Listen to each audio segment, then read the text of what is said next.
Good morning and welcome to MAE 209. This is Probability and Statistics for Engineering and Science. My name is Richard Kohar and this is Lecture 4, Introduction to Probability. So it's good to see that people are in the chat. Wishing you good morning as well. So without further ado, here we go. What we're going to do today is we're going to wrap up some descriptive statistics. We're going to finish up that example that we had with the 30 students and the weights, and calculate the variance and the standard deviation for that, as well as we'll discuss some another visual, which is the box plot, and talk about quartiles. So let's, before we start doing quartiles, let's go back to, this is our example that we were running with. So here are 30 students' weights in kilograms, and we're going to just finish off the sample variance. Now what I've done here is I need the sum of the data squared. So each of these data points are squared and then we sum them up, as opposed to summing up all of them and then squaring it. So this is on the outside, this is on the inside. So what I've done is I've gone down each data point here and I've squared it, and at the end here I have a sum. So this is the sum that I need here. So it's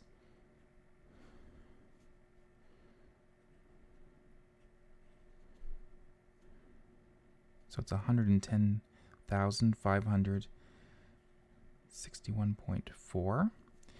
Then we're going to subtract. We need the sum of the actual data, so we've done that before.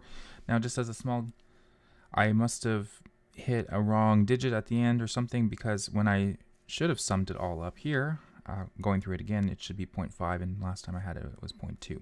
So just a small correction from last time. So again, it just affects the mean here. So putting in the sum,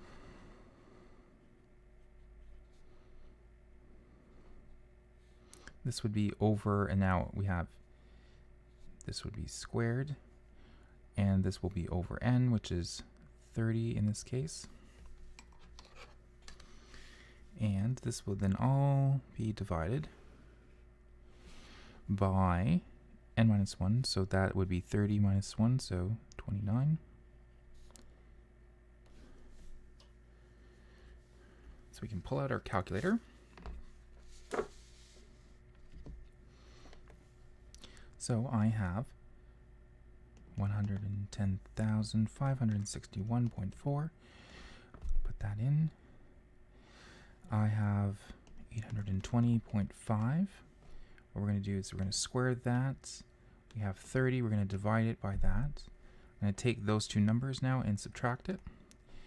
And we're going to divide that by 29. So the number I get is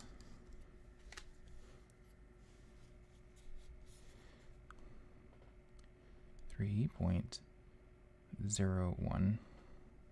Well, I'll put down all the digits then, 3.5. So that is the sample variance.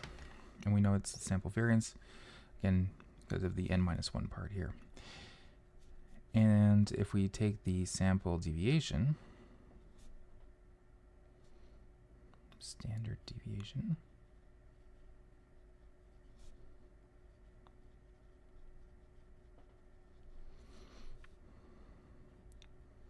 well, that's just the square root of s squared, so it's the positive square root of 3.0135. And what I get, taking the square root of that, 1.7359.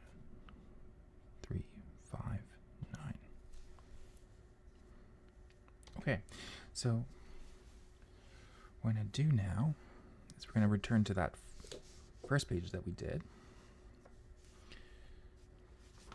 We're going to start to discuss what we called quartiles. So quartiles, you can think of it as quarters. Or we're going to basically what it is we split the data into 4 parts. Now,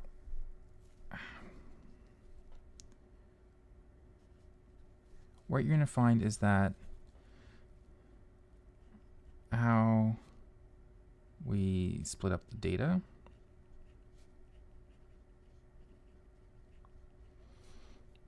is not universally agreed upon.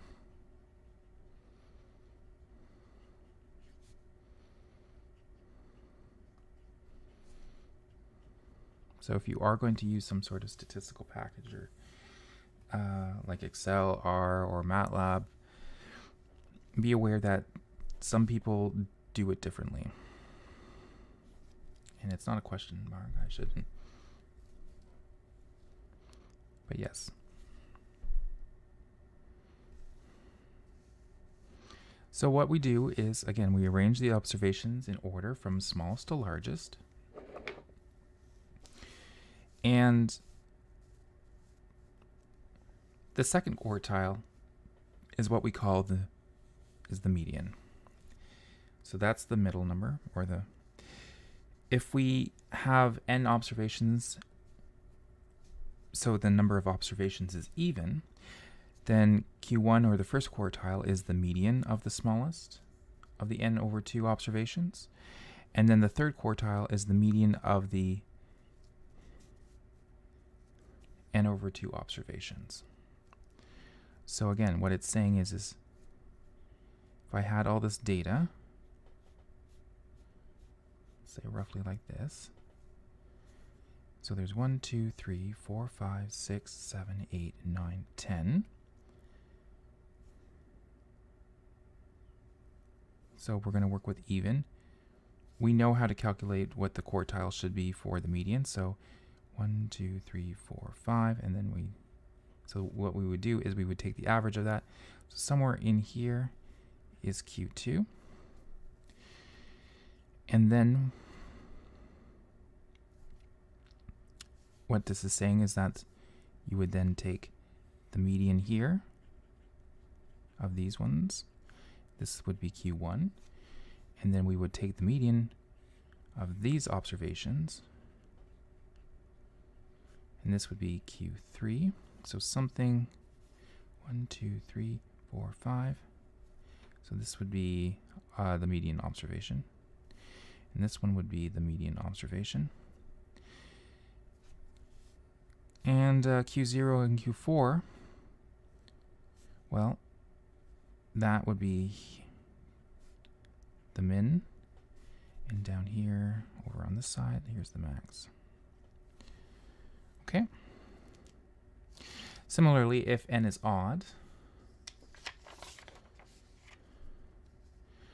what you do is you'll have the first quartile. The first quartile is the median of the smallest n plus 1 over 2 observations. And the third quartile is the n over 2, the largest. So you're just splitting them in half, and you're finding the median of each of those splits that you've done. So the idea then is to create a box plot like this. Just straighten out those papers. So the idea is that we'll have a visual representation where you can quickly look at it and you can see what the number is for the minimum, the 25th or the first quartile. You'll have the 50th percentile or the median.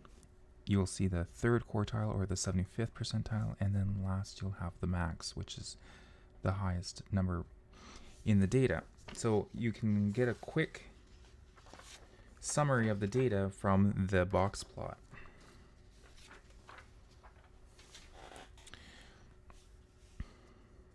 So if we go back then to our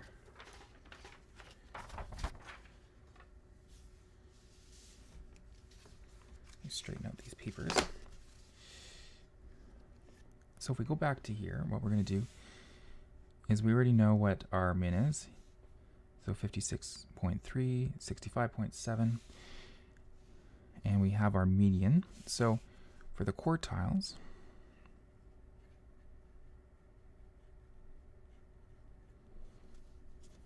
we already have our min, which is 56.3. We're going to have our first quartile.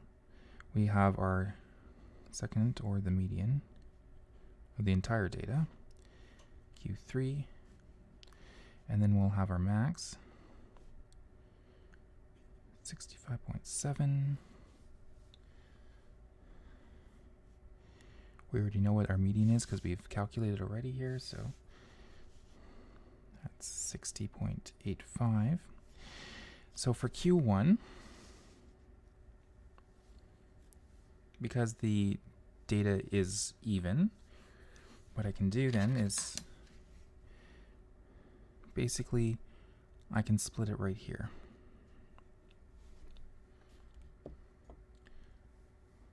Okay.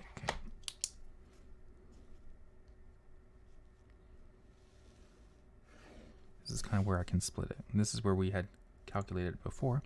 So from 1 to 15, this will find the median for this one, and then we'll have from 16 to 30, we'll have to find the median for that. So because this is odd, we should be able to find the data point, which then is 8. So in this case, Q1 is 59.3.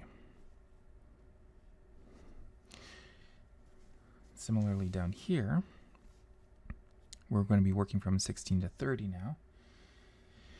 So the middle of that is 23.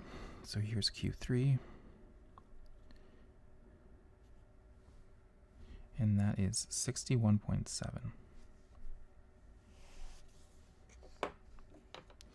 So I'll write this down.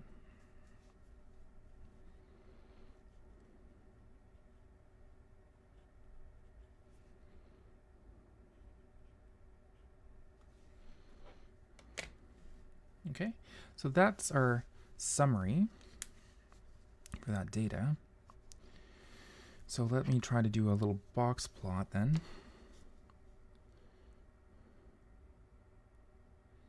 So sometimes there's people who will put it horizontal. Some people will put it vertical. And which way will I do this? I'll do it this way then.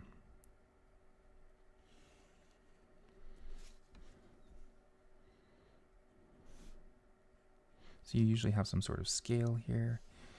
We'll do it from like, here's 56, 57, 58, 59, 60, so 57, 58, 59, 60, 1, 2, 3, 4, 5, and 6.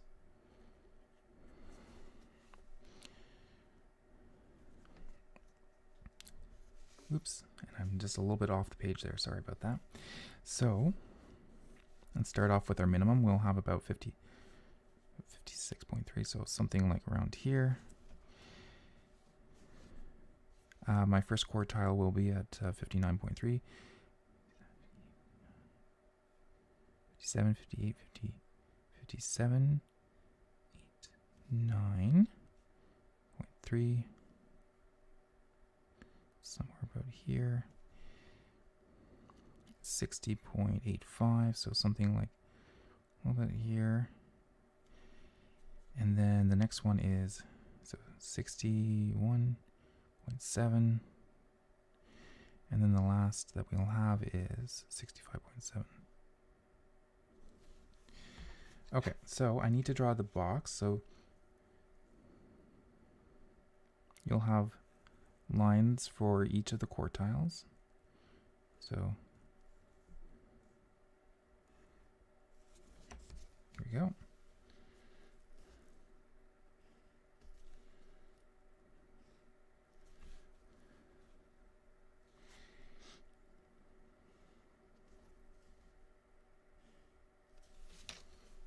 So there's a kind of our box plot for regions. Why are there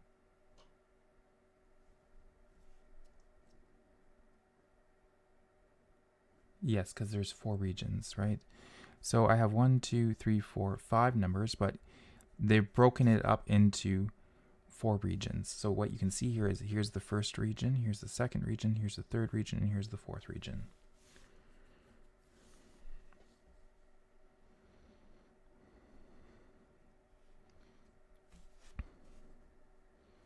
And so I can just, so it's very quick, you can look at that, but here's the minimum, here's Q1, here's Q2, here's Q3, and there's the max.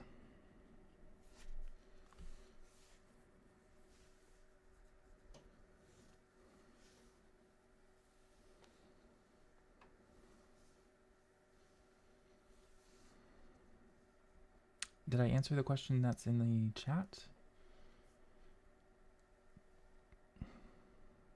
Is that good?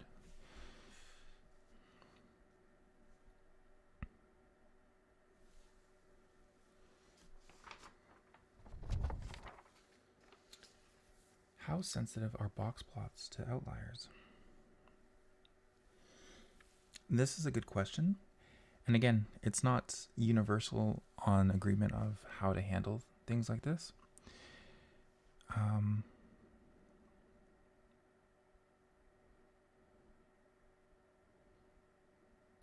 There are some people that will have what we'll call, there's things called lower and upper fences, where they'll take the interquartile range and they base it to come up where they kind of put the length of the whisker here. And then they'll draw little circles to denote the outliers. Now, I'm not doing that in this case. And the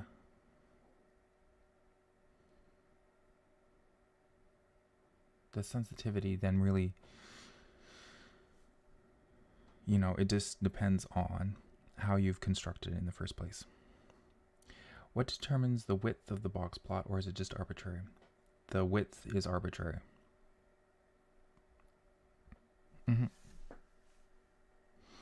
Big enough to distinguish it from the line.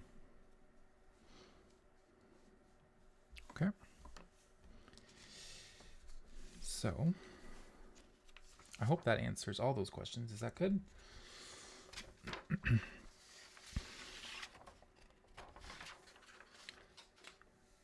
Which means that we're moving on into probability now.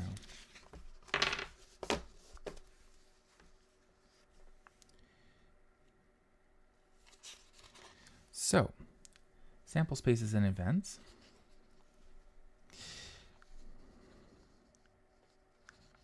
One of the downfalls is with the chat is I can't see if somebody, if I've given a good enough answer, or a nod of the head is usually something that I usually see in class. So if I have spoken enough, or I've given enough of an answer, or you need further clarifications, just kind of, you know, a thumbs up or something like that in the chat helps. Okay. So the theory of probability gains practical value when we start to work with real or conceptual experiments. Again, probability came out of understanding it in terms of games of chance, but there are a lot of other things that we can talk about in terms of what we mean by experiments. So it wasn't just games of chance, but here are some other examples that we have. You know, this is, okay, flipping a coin, you might think of a game as chance. Throwing 2 dice, okay, you know, here's 2 dice. Shuffling a deck of cards.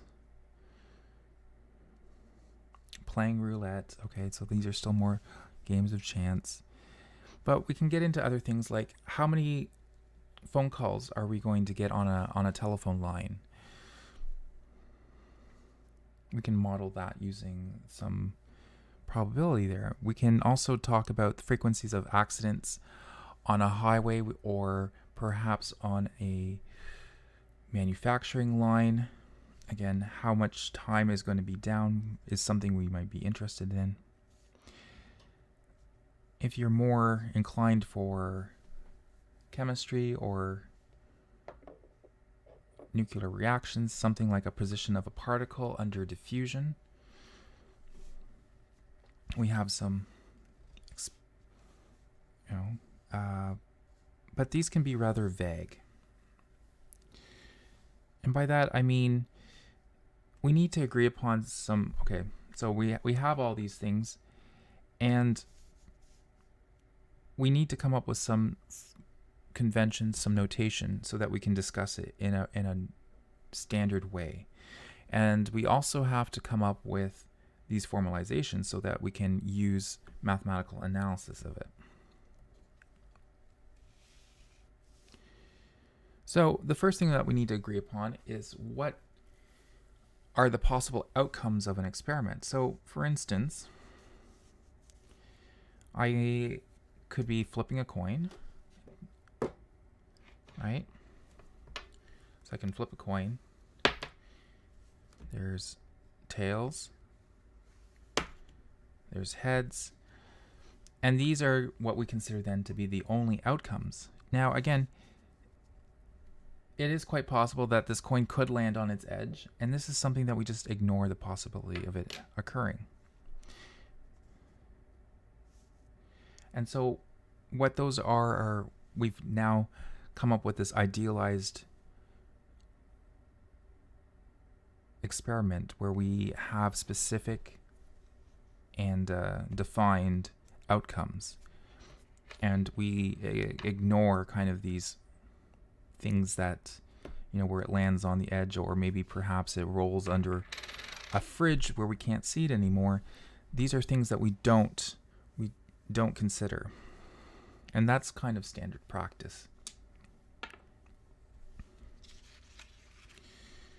So what we'll talk about then is the sample space. So when we say the sample space of the experiment, it's, well, first we use S to denote it, but it's all the possible outcomes. So we have, in this case, we're flipping a coin.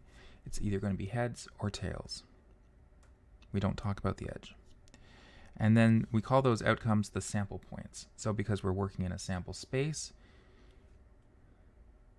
these are the points. Now,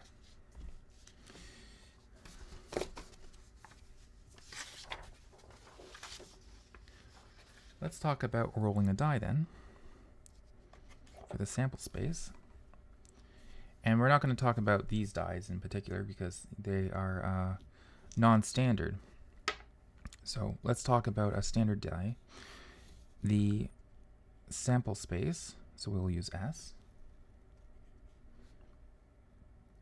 And they go from 0 to 6. Sorry, so 1 to 6.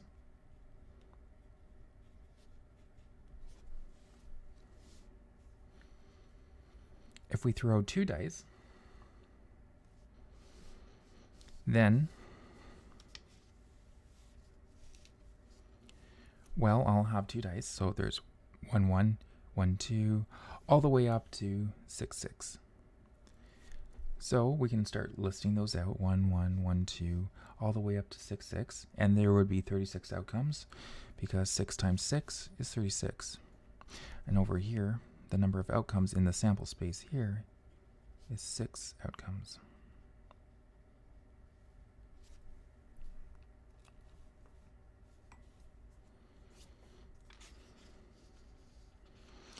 We can also have very large sample spaces, even infinite ones.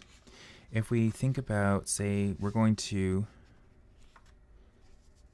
throw or we're going to flip a coin until it lands on heads. So again, using the same notation with H as heads and T for tails, we can, it lands on heads, so we can have heads on the first throw, and so then we would stop. You could have tails, heads, and then we would stop, tail, tail, heads, and then we would stop, tail, tail, tail, heads, and then stop. And you can see that this could go on, theoretically, on forever.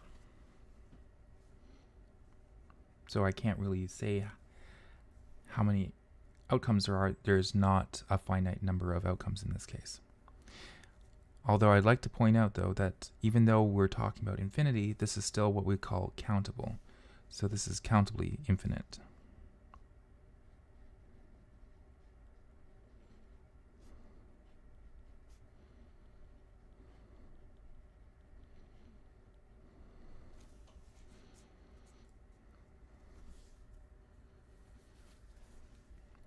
When I mean countably infinite, it means that I usually can order it in a sequence that is infinitely long then.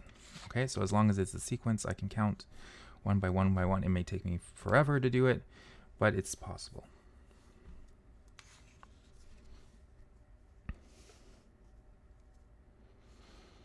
So this was an example out of the textbook, which they were starting to talk about, say, a C++ program.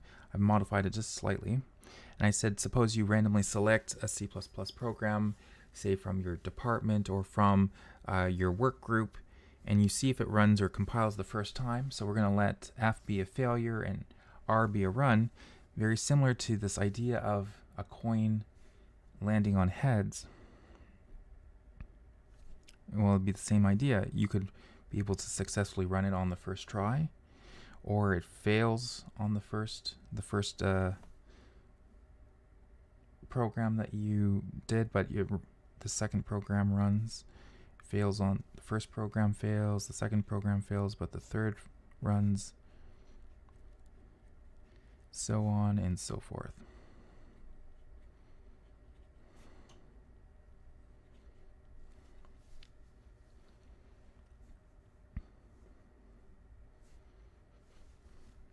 So while we may be talking about games of chance, you know, make sure that you can think of these. We're trying to illustrate these kind of patterns that can also still be applied to the real world. If we replace it with a coin with maybe, say, a C++ program, it's still quite useful for us.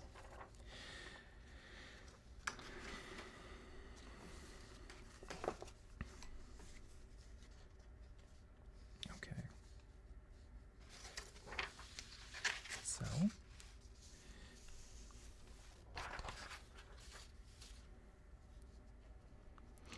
So we're not just interested in the sample points or the outcomes themselves, but maybe we want to talk about a collection of those sample points. And that's where we get into what we call an event. So an event is any collection or a subset of outcomes that are contained in the sample space. So just to kind of clarify, let's say here's my sample space, S, and inside here I have little points, the sample points, and so those would be the outcomes. So this entire thing is what we would call the sample space. These points are then the sample points. And so an event is then any collection of these outcomes. So let's say here, we could call that an event.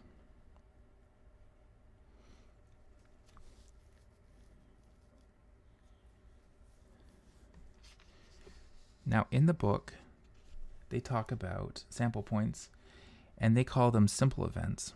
And then if there's more than one outcome, those are called compound events. So in fact, for us, we can also say that even one point could be labeled an event.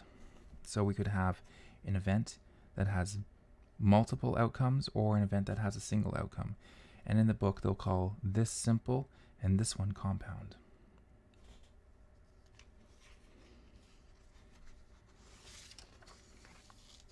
So if we throw 2 dice, what we're going to do is we'll let E be the event where you throw doubles. Now, I'm not going to rewrite all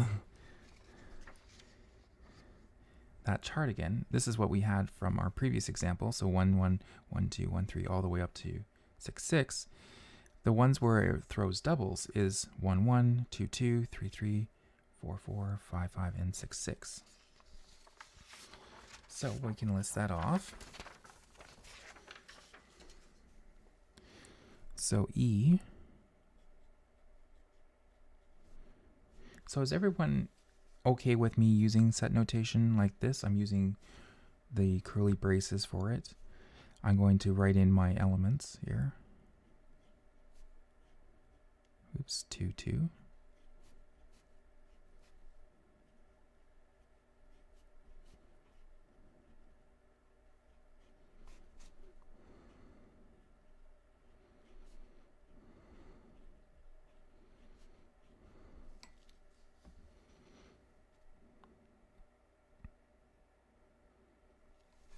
That's it. Yes, okay. That's good. So let's say that we're not in a pandemic. Let's say that we were easily able to move around.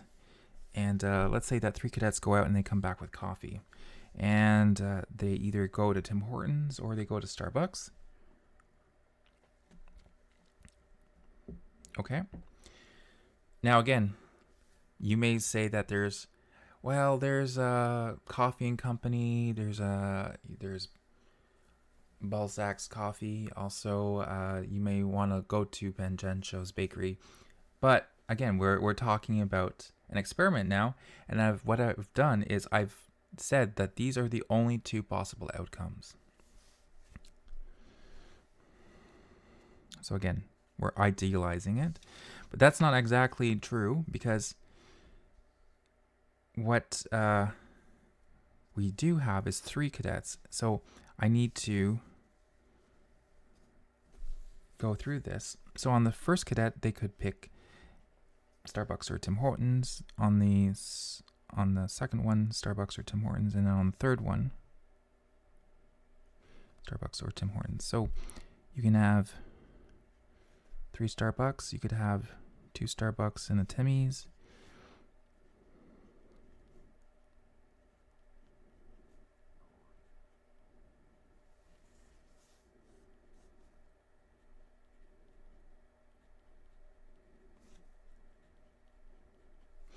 So these are our possible ways. So again, I can just write these out. This is my sample space.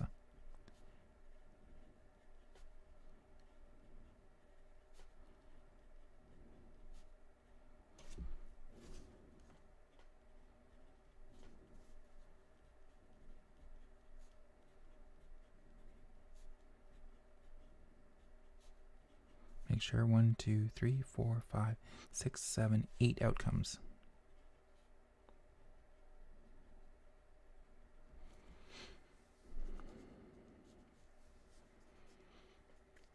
So this is our sample space. We have 8 possible outcomes. We have 3 cadets. Now, if we're going to talk about the event, again, we're going to have some events, which is any collection that is contained inside of the sample space. We might be interested in the event that exactly 1 cadet comes back with Starbucks. So let's just call this event A. So just in the chat, why do we include the repeated outcomes?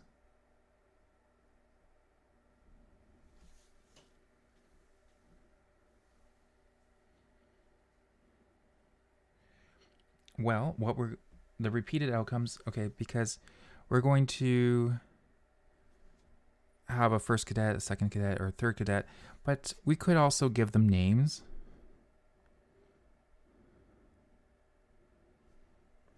And I feel really bad because I'm going to give some generic names. Here's Alice, Bob, and Charlie. Alice, Bob, and Charlie.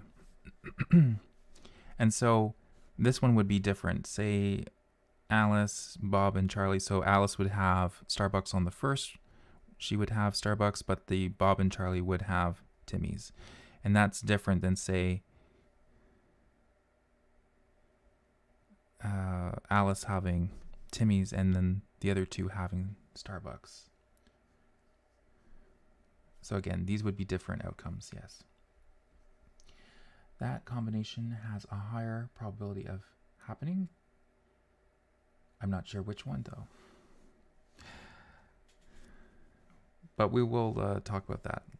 The probability is, we haven't quite got to that yet. We're still describing it in terms of, again, the experiment, the sample space, the events. But what I need then is, I want to list out the event where exactly one cadet comes back with Starbucks. So what do you guys think in the chat? Make sure you put it down.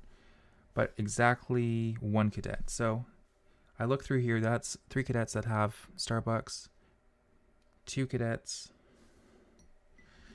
that have Starbucks. This is an outcome where one cadet comes back with Starbucks. So that's STT. And this is 2 Starbucks. There's 1. So you can have TST. There's another one, TTS. And again, this one says exactly 1. So that is not applicable. So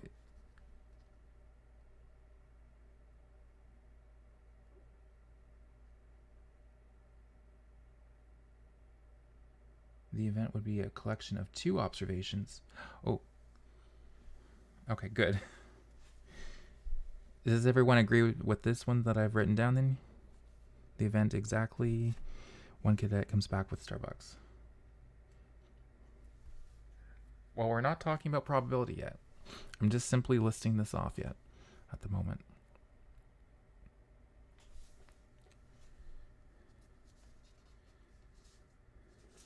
Okay. So then the next one. Oops. Cover this up. So here we go. Still have all these, but now I need the event that at most one of the cadets has Starbucks. So this one says exactly. We'll call this one B. So we need to list off the outcomes where at most one of them has Starbucks. So this has 3, so that's more than 1. This has 2. Here's 2. So this one has at most 1. So here's SST. This is 2. There's 1. TST. This one has 1. TTS. And we can actually have none. Good. 4 outcomes. So up here we have 3 outcomes.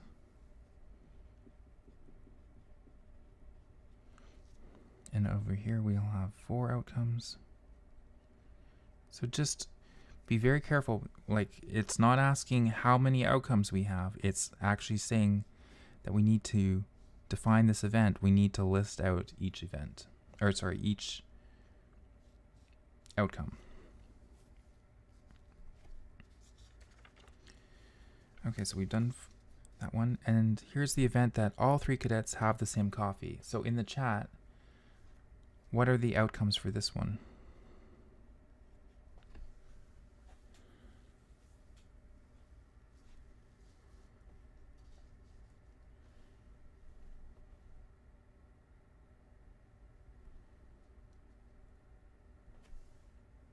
Okay, yes, there's 2 outcomes. Good, good. Yeah, that's right, Neil.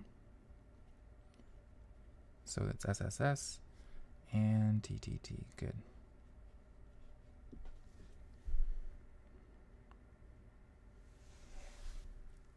Excellent.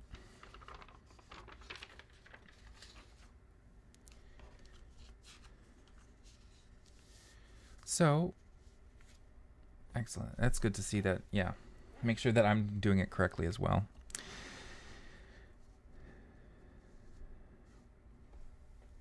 With lots of eyes on it. in theory, we should be able to catch most of our mistakes, the mistakes that I'm making. So the next thing that we have is we're going to discuss is set theory. So for this, we're going to talk about events as a set. So we were talking about up here, we had these are events B, C, but we can think of them also as sets. Now sets is a collection of objects that has a well-defined property. And what I'm going to do here is I'm going to illustrate it with circles. So the circles are going to be the sets or the events. And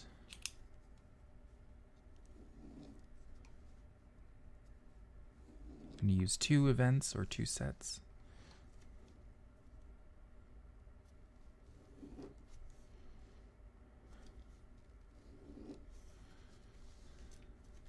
Oops, there's a pack of cards. Okay.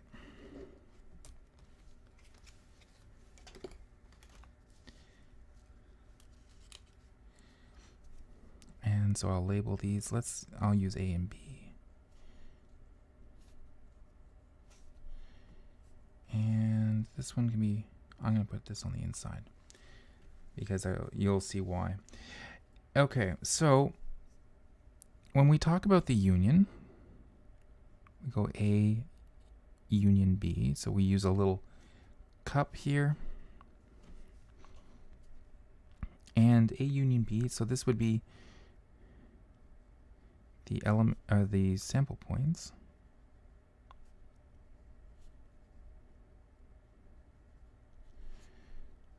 In A or B or both. And that's what the union means. So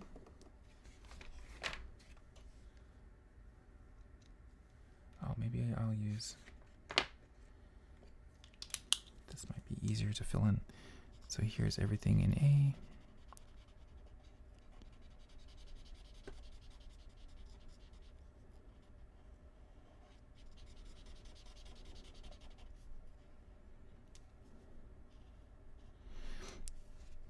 So everything in A or B.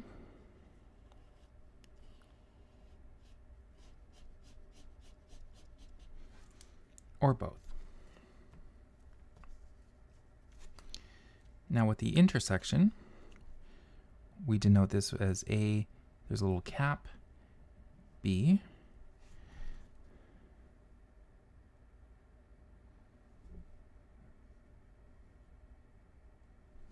so we have a little U for union, and I usually use the cap, that's the intersection, it's the sample points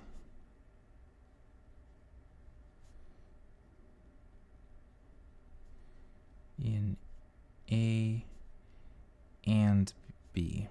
So you can think of maybe the cap as the and, so A and B. And so that's all the elements, or all the sample points that are in A, so and in B. So this region in here are all the sample points that are both in A and in B. So in this overlap here,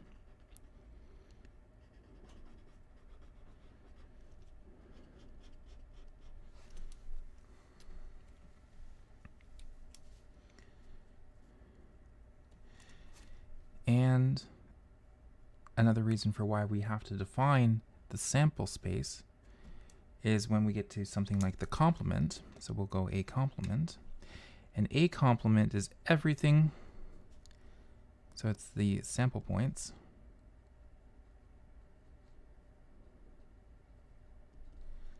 not in A.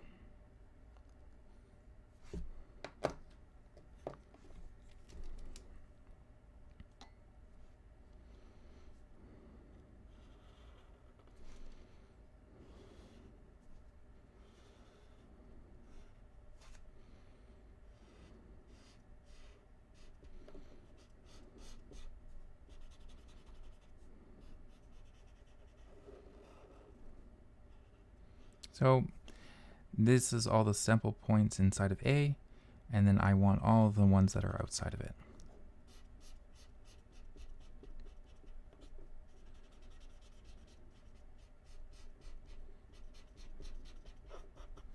Okay.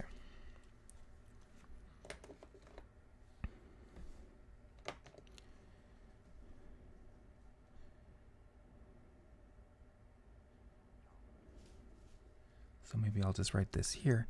So if I wanted to write this with some set notation, I can have A union B. So that's all the elements in the sample space, S, such that the element is in A or is in B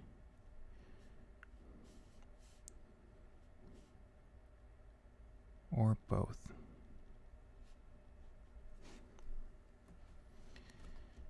With the intersection, I can have A intersect B is all the elements in the sample space, such that the element is either in A and has to also be in B, and if I write this in set notation for the complement, A complement is all the elements in the sample space such that X is not an element of A.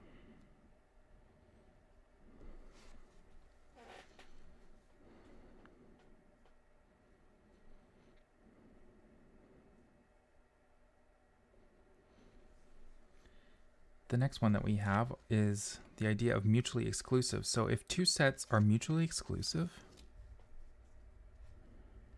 so let me draw two sets here.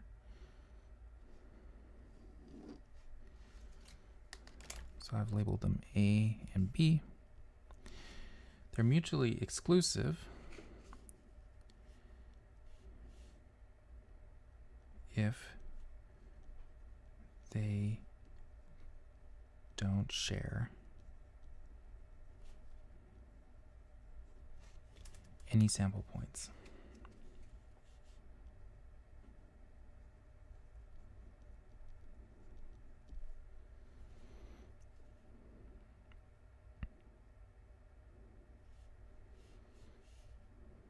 Now in this case also,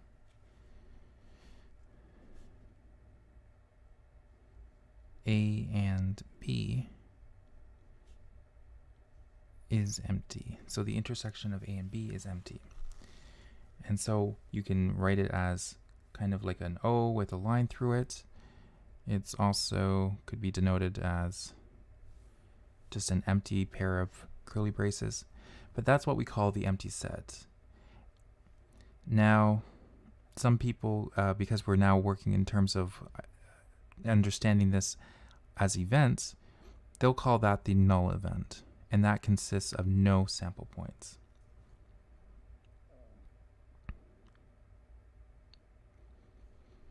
Now, I want to also have a warning is that in set theory, the empty set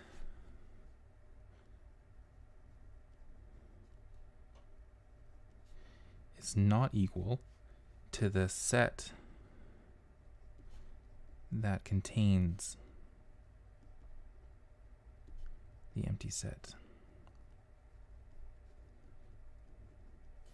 On this side, there are no elements, but if I look at this particular set, there is one element.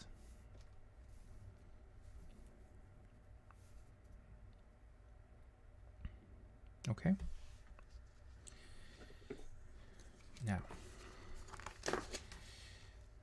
the operations of union, intersection, complement, these can also be extended to more than two sets. What do I mean? Well, I have some examples that we can do. So, let's do A union B union C. So what I'm going to do is I'll take my template, and I think that's a little big. So here we go. Draw a circle, another circle. So there's 3 sets, A, B, C. Make sure I label my universal set here, which is the box. And A union B union C means that it's everything in A or in B or in C or all of them, okay? So everything in A, everything in B, everything in C. So basically, we color this all in.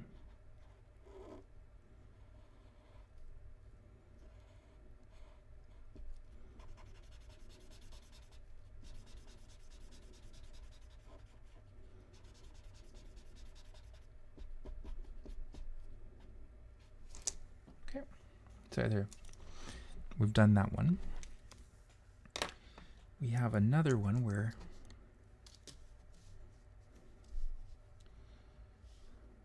which one did I use? I used the, okay.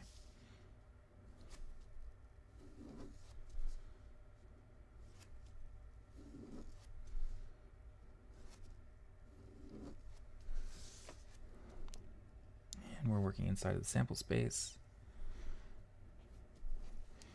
So it's everything in A and in B and in C. So I should label this. So this is the region here. Let me put a little dot there. That's the region where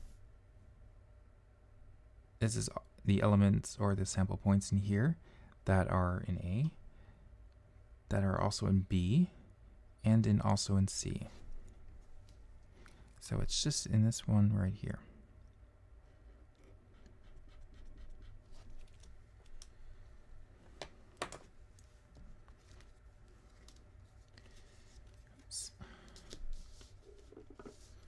Running out of room.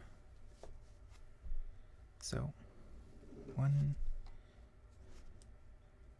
2. There we go. So we can have, here's A, B, and C. So now I need to be careful. So I have B and C, so those are brackets. I'm going to do that first.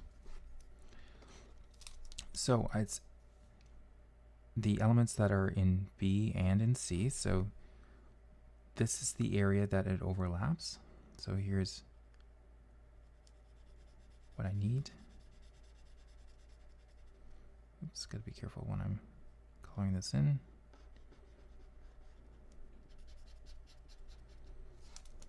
So again, you can see that's the intersection of B and C. So that's where they overlap. And I also have A union with it. So that would be everything in A or in the intersection of B and C. So I'll just color this in A.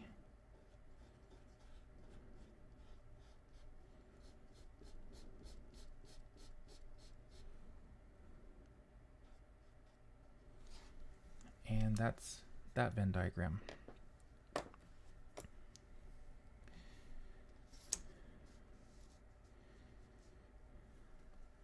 So let me just illustrate something called De Morgan's law. This is not a proof, it's just a visualization. And De Morgan's law, basically what it tells us is it gives us the ability to apply the complement to each. So we apply the complement to A union B. It turns out to be A complement.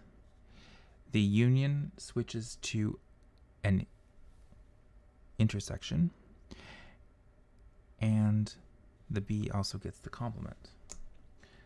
So it goes from A union B complement to A complement intersect B complement.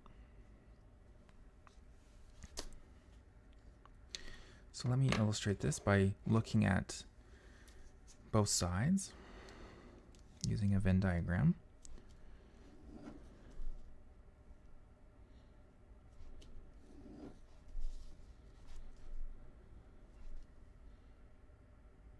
Are you reading comments?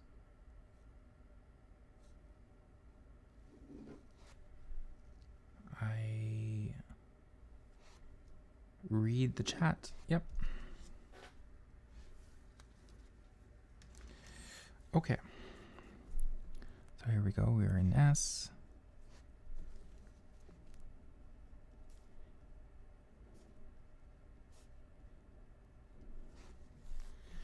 So I have everything that's in A union B, and then I have to take the complement of it. So it's everything in A and B. So that's the union of it. And then I need to color in the outside of it. So just to kind of, I'll just kind of sketch this. So A union B is, again,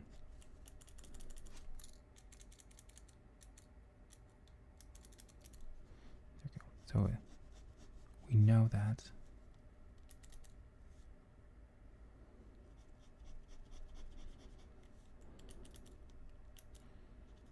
so it's everything in A and B. And then what we're going to do is we're going to take the complement, which is then everything outside of it.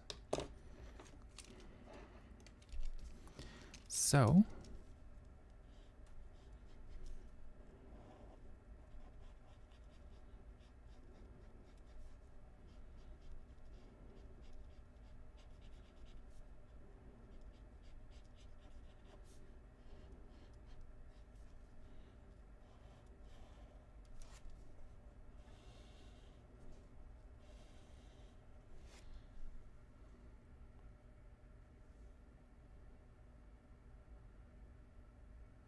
wouldn't A union B just be the part where they intersect?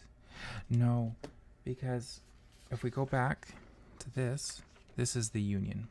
So A union B is if it's everything in A or in B or both.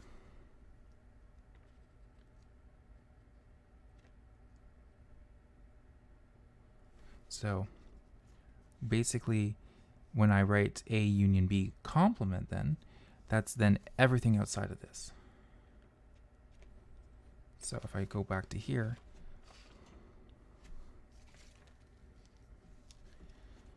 this is what I have. There's A union B, but then I need to take the complement. So then it's everything outside of it.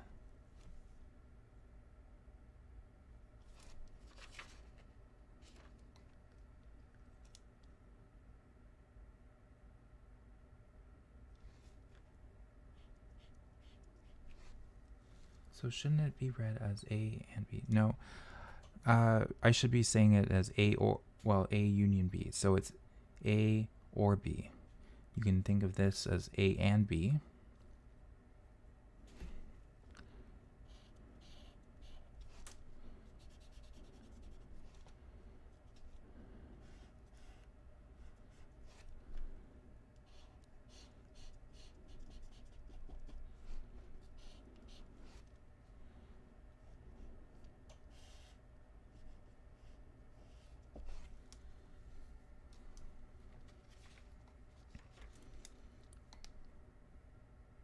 Okay.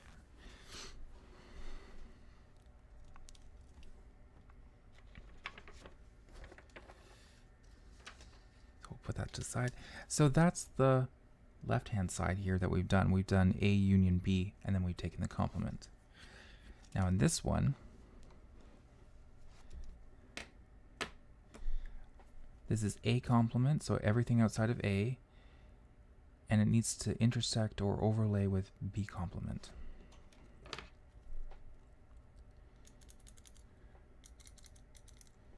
So everything outside of A, so I'm going to use, that pencil isn't very good.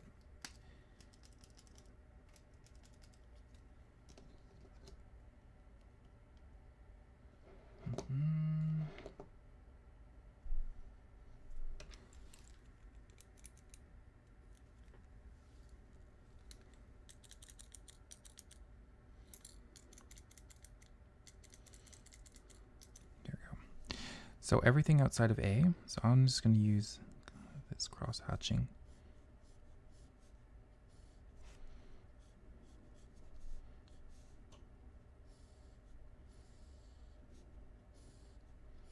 So everything outside of A.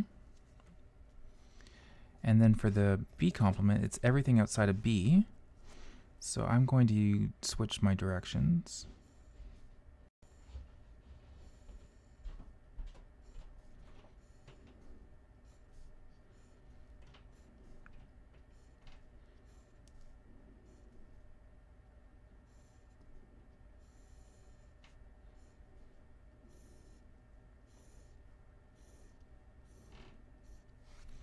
Okay, so there's everything outside of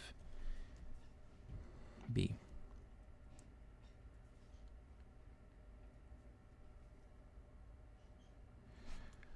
So what we look then for is the overlap or where they intersect. And what you see here is that this is the area where it's all cross-hatched. So what I'm going to do is I'll use my highlighter.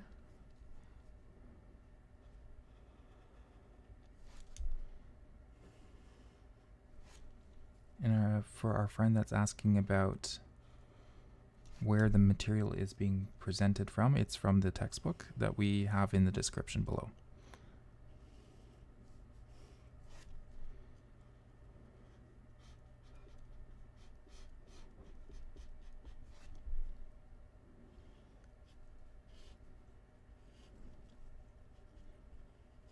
Okay, so I'm start to slowly fill this in. There we go. And I'll clean this up by, oh, is it gonna let me? No, apparently not.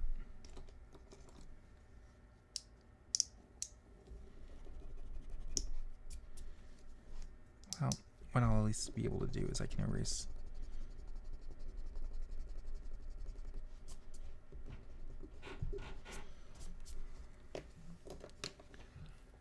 So with that, we can see that the areas matches on the left-hand side of the equation and matches on the right-hand side.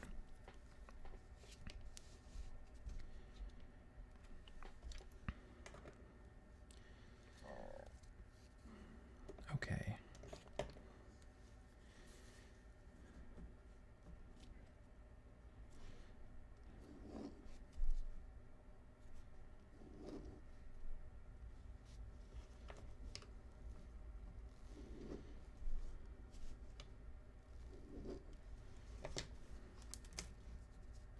So in this case, we had A union B complement.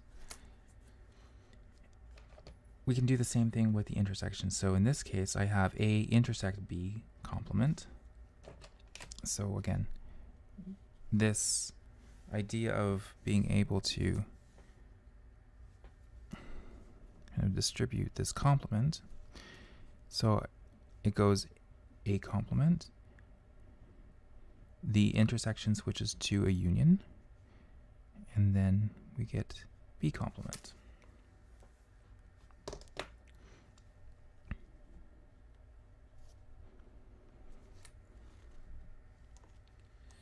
Yes, I'm just going to finish doing this example with De Morgan's law, and then we'll take a break.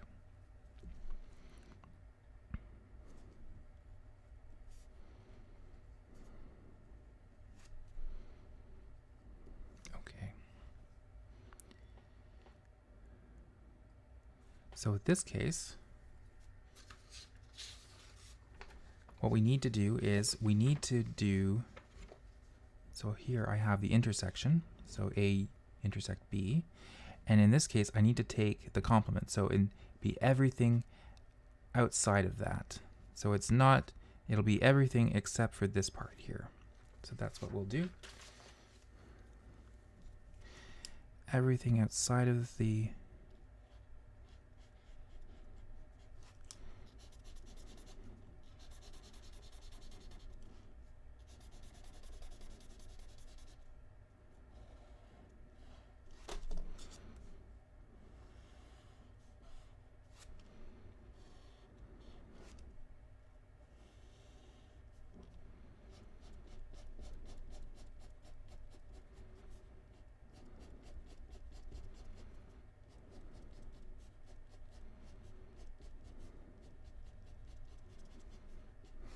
we go. And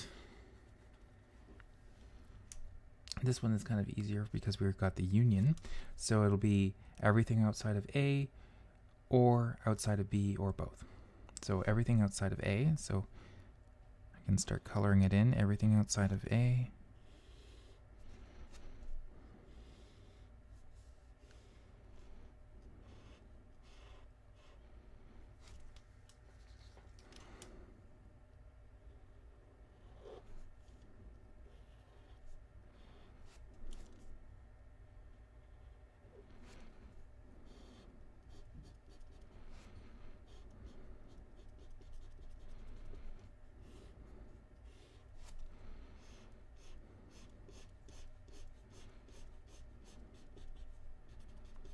Okay, so there's everything outside of A or everything outside of B. So everything outside of B, so it's everything out. So we start to kind of everything outside of B.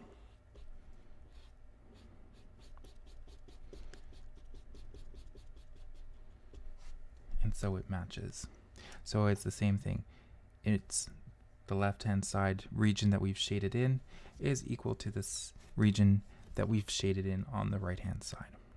So again, A intersect B all complement is equal to A complement union B complement.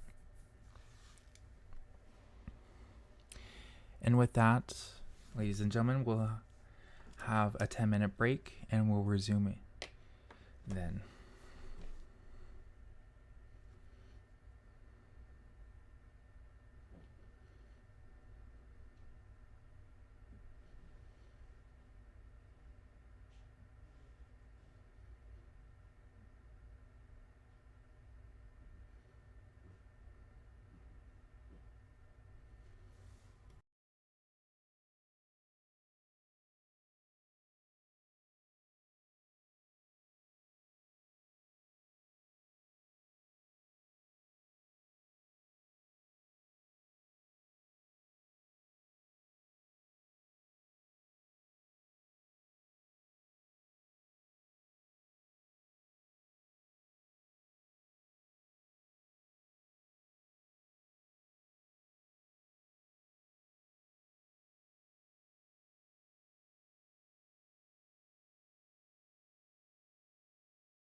Okay, so let's resume back.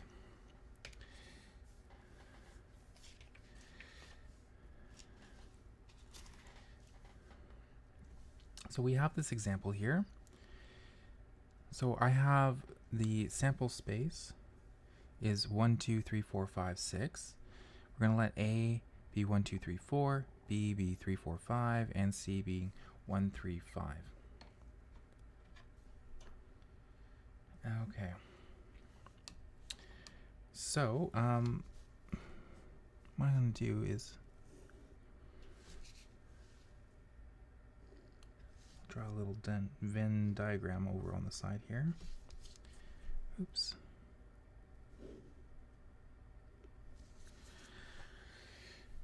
And, oh, there's my template.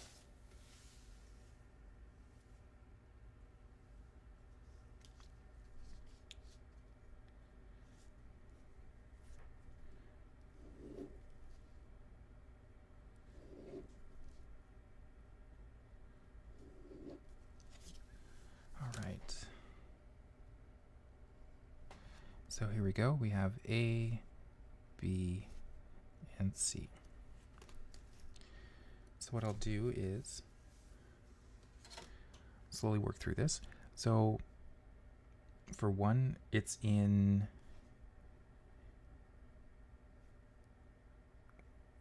it's 1 is in A and C, so I'll put that in here. So this is the overlapping area. So go, not just 0.1. This is just there's a little dot, and I'm going to label it with 1. So I've done 1. 2 is in just in A. 3 is in all 3 of the sets, so we'll put that in the middle here, where the overlapping areas for all of A and B and C. And for 4, it's in A and B, so just in A and B, so put that here. 5 is just in B and C.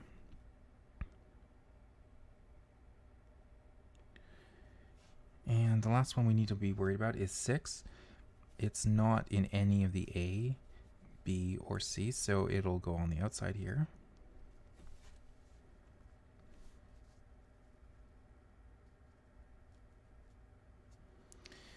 So when we look at the complement, it's everything outside of A. So in relation to this, it's everything outside of A. So it'd be 5 and 6.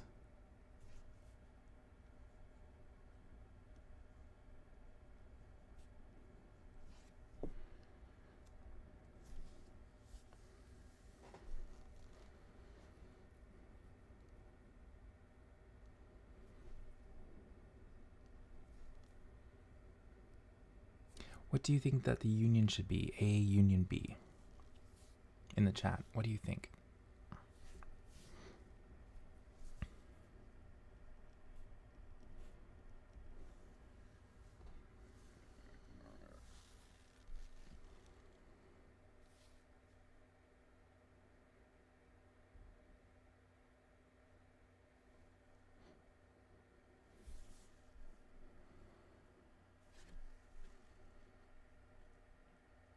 Some are saying 4. 1, 2, 3, 4, 5. 1,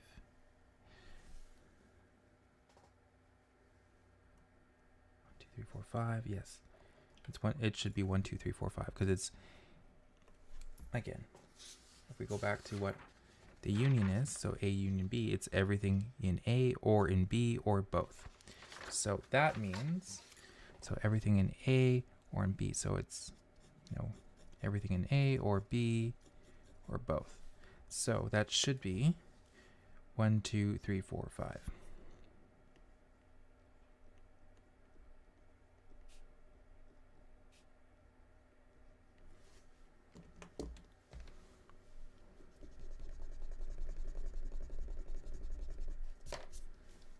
Okay.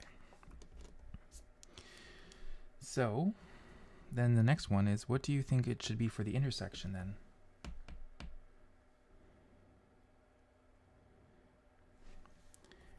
Now, if you didn't have that,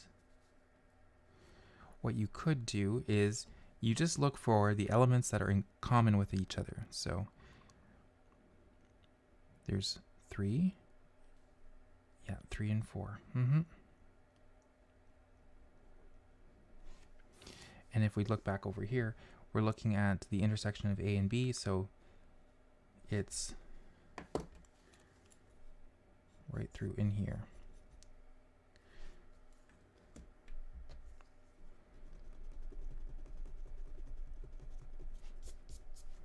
Okay, so A and C.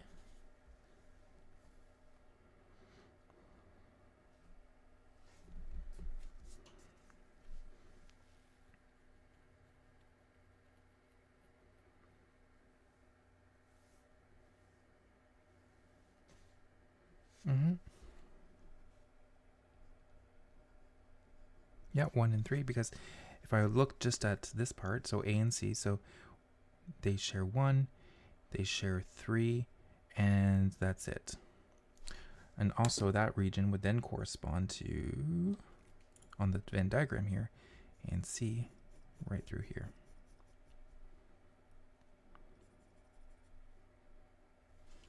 So, and lastly, what's then the complement of that? So A intersects C, and then we take the complement. We've already calculated what A intersects C should be, so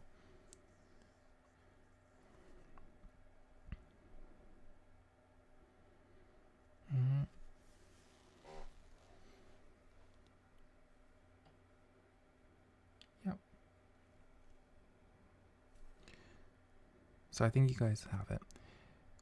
So everything outside of it, so we know that it should be 1 through 6 is the entire universe.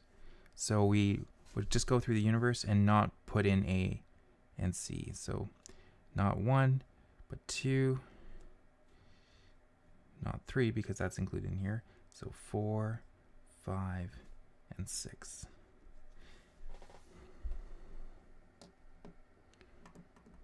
And that makes sense, because if we look at here, which is A intersects C, this is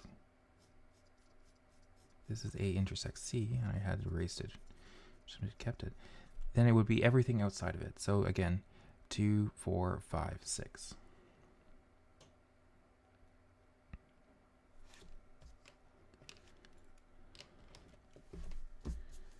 Okay, now let's move on to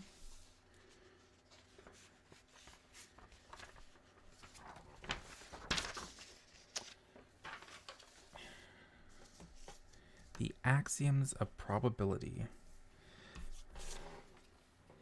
So again, the goal of probability or probability theory is to assign to each event A a number P of A, which is called the probability of the event. So if I read this more in English, you'll hear me saying not P of A, but the probability of A, which will give you a precise measure of the chance that A will occur.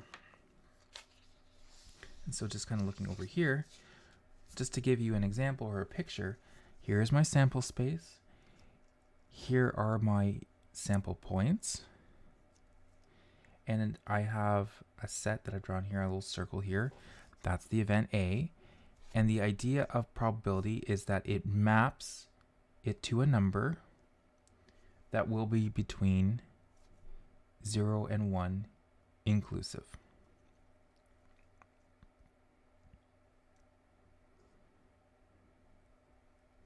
So again, what probability does is for any event in the sample space, it will assign a number that's between 0 and 1 inclusive.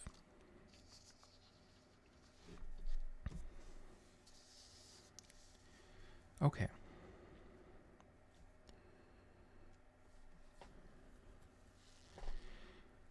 So the idea of probability is that it's assigning a number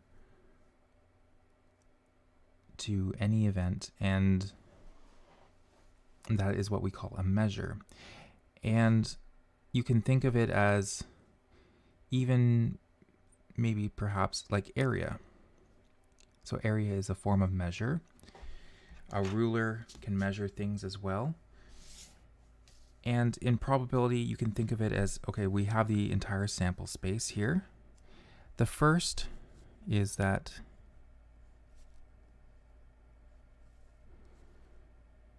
the probability of the entire sample space is 1. So this is S. The entire, if we just kind of measured it, let's say if I gave this an axis of 1 and here's an axis of, if I think of this as a square, if I took the measure of it 1 by 1, it would give me the total area is 1.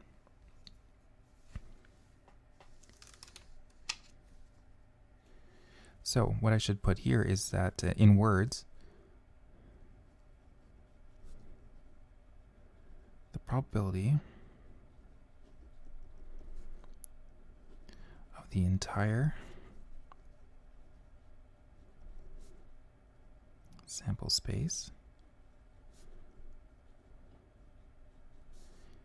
is 1.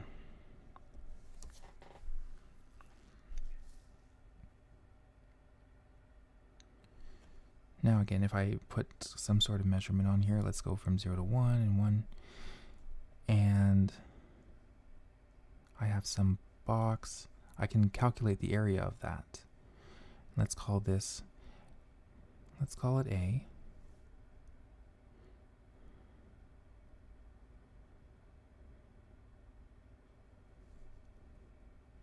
The question then is, can A be less than 0?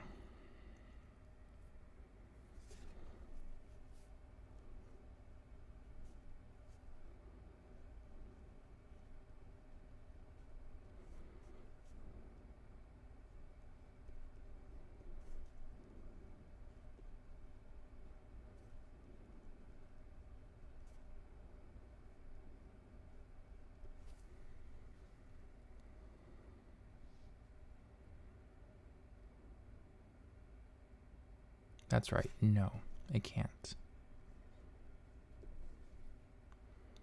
Because again, if you're thinking of it as a measure or your concept of area, we can't have negative area.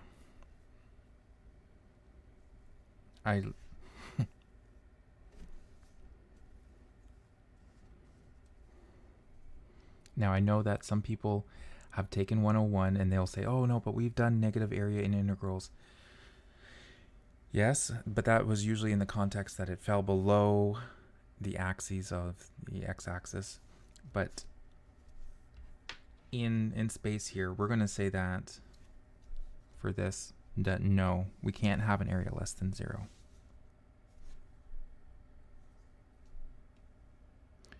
So this means that I can't have less than 0, but it can equal 0. I can have 0 area. So I can have 0 area. It can be greater than 0, so that's what we do. We say that the probability of an event A is greater than or equal to 0. Or what I can also say is the probability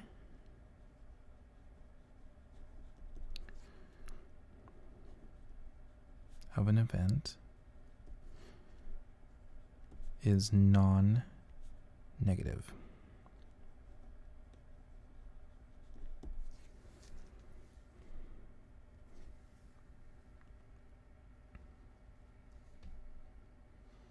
Okay, so I can't have, so this again says that non-negative is kind of mathematical code for saying that it can be positive or 0.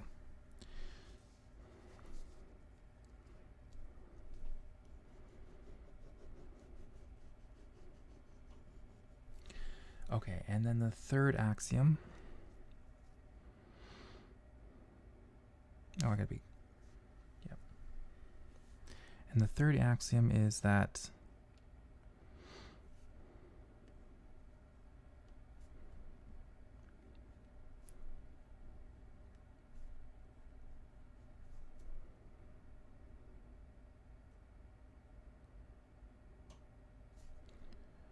let's call this, here's A, and I don't know, we'll go A1, A2, A3, A4. These are mutually exclusive events or disjoint events. And what this says is that the union of these, if I took the union of them, that's equal to me just simply adding up the individual probabilities. What I'm saying here is that the probability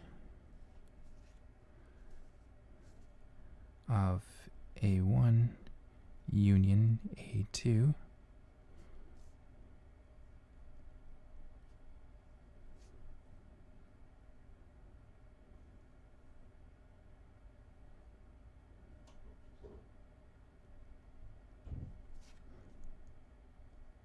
is equal to just the sum of the individual probabilities.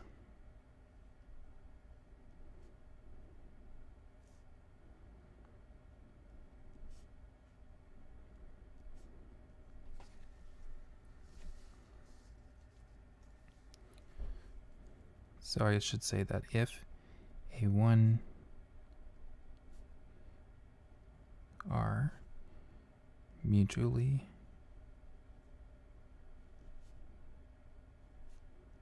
exclusive, then the probability of the union is equal to the sum of the individual probabilities. So I'll write that out in words.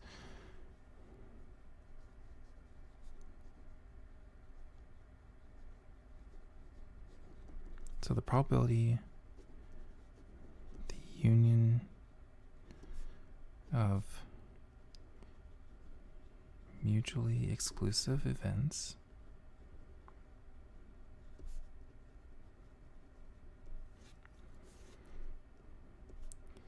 is equal to the sum of the individual probabilities.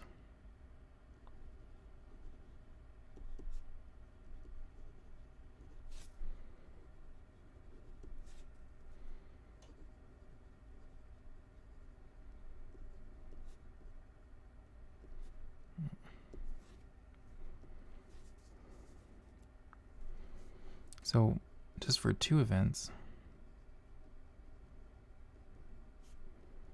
that are mutually exclusive,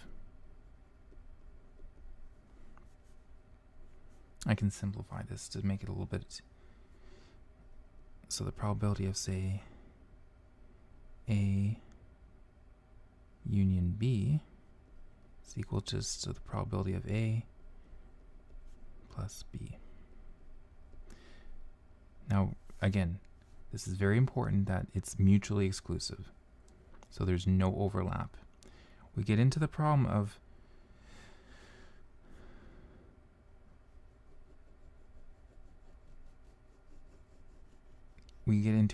with when they start to overlap, so we have to then compensate for that, and we'll talk about that later. So here are the two corollaries that come from this, from our axioms. So the axiom that the probability of the entire sample space is 1, that the probability of an event has to be non-negative, and that the probability of the union of mutually exclusive events is equal to the sum of the individual event probabilities. So this means from axiom 1 and 2, this implies that the event is bounded. Because the entire sample space is 1, the event itself can't be greater than 1. So it's bounded between 0 and 1. And the other one is that if we take the probability of the empty space, and I made a boo-boo there because the probability of the empty space, or the empty set, is 0. And I wish I had my correction tape. Oh, there it is.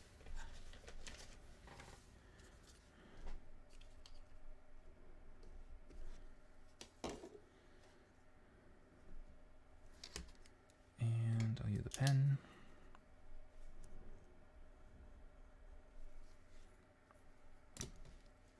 So again, then this just says that the probability of the empty set, or the empty set, or the null event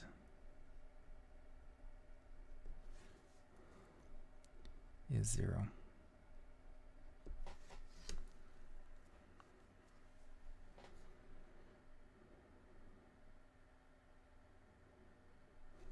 Okay.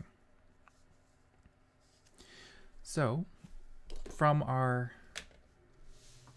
3 axioms of probability, here's an example. If we flip a coin, here's our experiment, here's the sample space, and we're going to say they can only have heads and tails, no edges. So, by axiom 1, this says that the sample space has to equal 1, and these are all of the sample outcomes, or the sample points. So those probabilities have to sum up to equal 1. Now, in a fair coin, one possibility is that the probability of heads is equal to the probability of tails. So we'll say that it must be 0.5.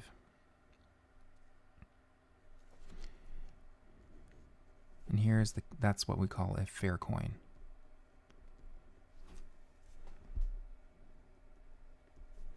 So it's equally likely.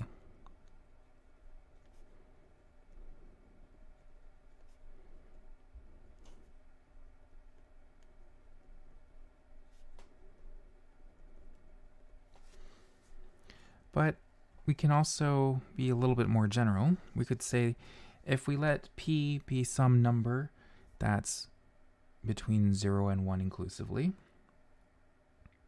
So this is our interval notation. So again, what that basically means here also is to say that p is between 0 and 1 inclusively. One way that we could do it is that the probability of heads is p, which then, to make sure that we sum up to 1, we can do 1 minus p for tails.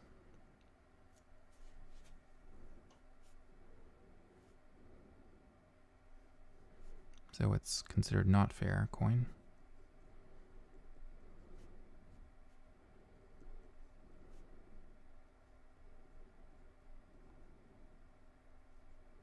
If it's not equal to a half.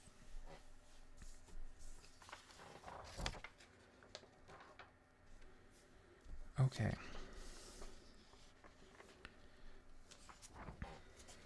Oops. There we go. So let's just talk about a uniform sample space. The idea of we have a sample space that's uniform means that each sample point is equally likely.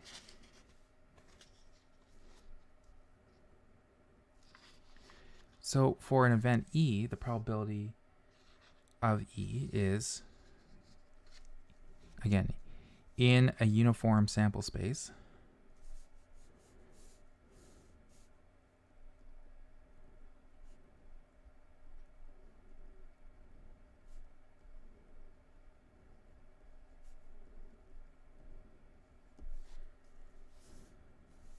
so in this case, let's say that I have here's a sample space here, here's S, and I have a whole bunch of 7, 8, 9. So I've drawn 9.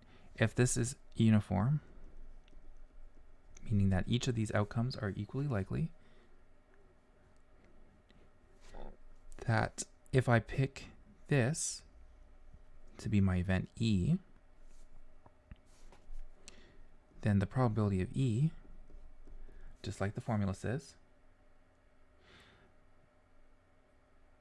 that the number of sample points in E, so there's 2 in this case, out of the total number of sample points in S, so there's 9. In this case, the probability of E would be 2/9.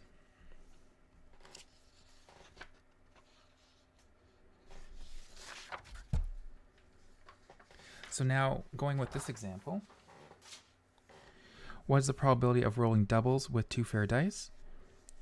Well, here is my sample space that I've drawn out here again.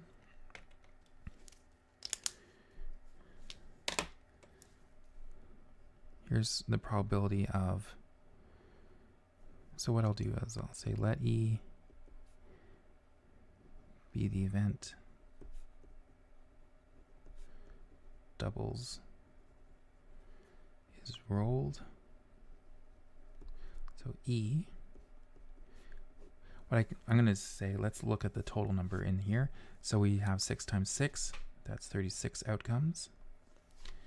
And then we count the number of sample points in E. In this case, we're looking for the event where it's doubles. So here's 1, 1, 2, 2, 3, 3, 4, 4, 5, 5, and 6, 6. 1, 2, 3, 4, 5, 6. So the case here is 6 over 36. I can reduce this down to 1 over 6. So the probability of rolling doubles is 1 in 6.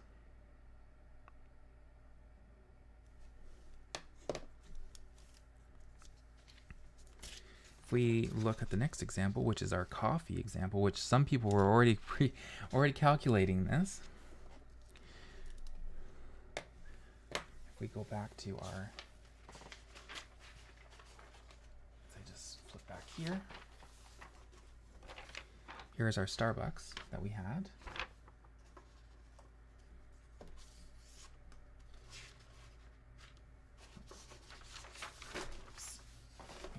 Drop those.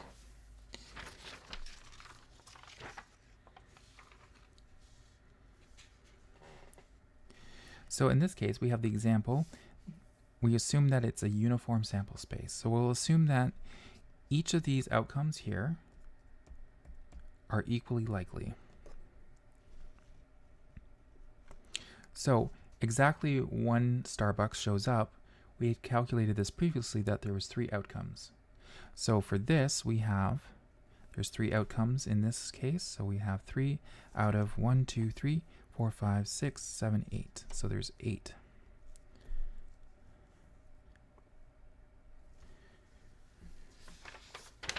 The next one that we did,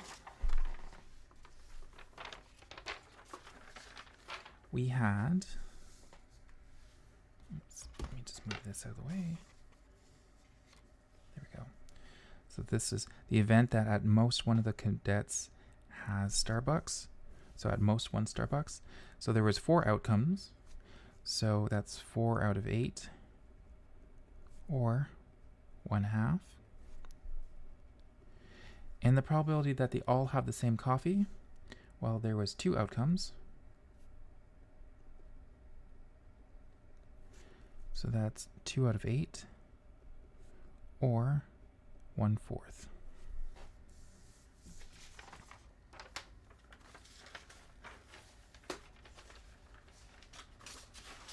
Okay.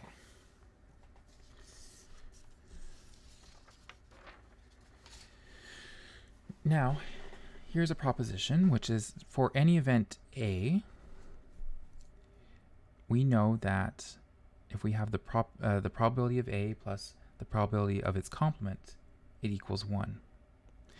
The reason for that is that A and A complement are mutually exclusive.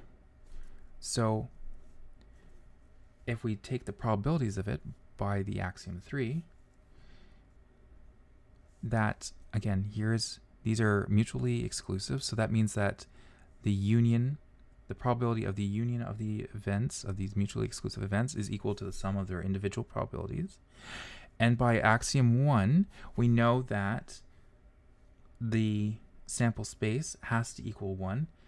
And so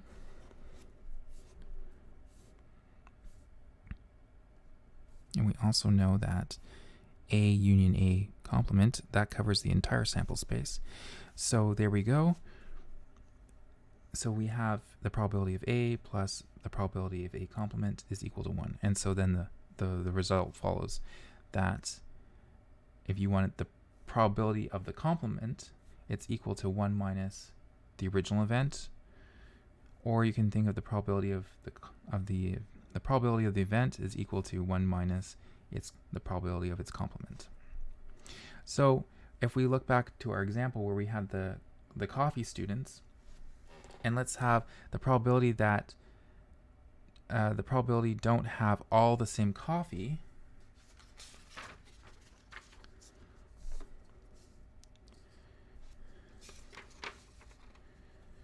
Well, that would be 1 minus the probability that they all have the same coffee.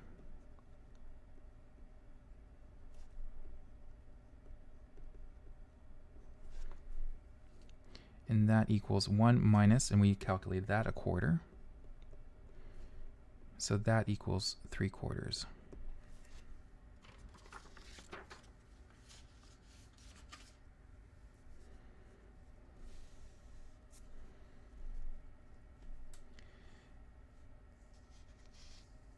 And now I think we've hit the end of our lecture. It's 9:49. We'll have to pick up on our next lecture the principle of inclusion-exclusion for 2 sets.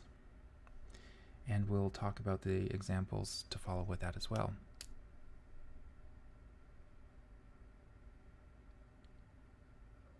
Thank you everyone for tuning in on this Thursday morning for an introduction to probability. This was MAE 209. My name is Richard Kohar, and make note of my name that if you have any questions, feel free to send me an email at my RMC address. And please send feedback. Otherwise, enjoy the rest of your morning. Take care, everyone. Thank you for tuning in.